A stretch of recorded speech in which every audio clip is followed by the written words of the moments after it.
School इउनिफर्मा जायफोर जोंनि आइजोफोर दङ बर' बिजोंनि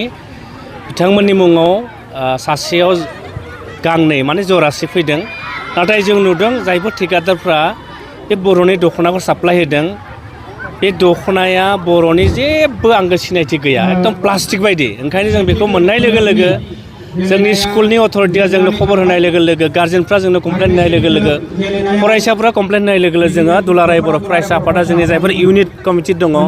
आनसलिक कमिटि दङ जिल्ला आफाद दङ जोङो थांनानै बेखौ स्टप खालामदों आरो जेब्लासिम दुलाराय बर' फरायसा स्पष्ट दख'नाया जाबाय बर' हारिनि सिनायथि दख'नाया जोंनि गाननाय जोमनाया जाबाय जोंनि बर' हारिनि हारिमु आरो हारिमुनि गेजेरजों मोनसे हारि सिनायथि मोनो ओंखायनो सोरबा जुदि बर'नि गाननाय जोमनाय दख'नाखौ जुदि 2 नम्बरै खालामनो नागिरदोंब्ला दुलाराय बर' फरायसा आफादा जों मालाबाबो गनायना लाया बेखायनो जोङो जेब्लासिम जोंनि खुदियाफोरा जोंनि आंगो दख'नाखौ मोना बै समसिम ठेकेदारफोरखौ जोङो राननो होनाय जाया होननानै जोङो मोनसे राननायखौ जों बन्द' खालामनानै दोनदों।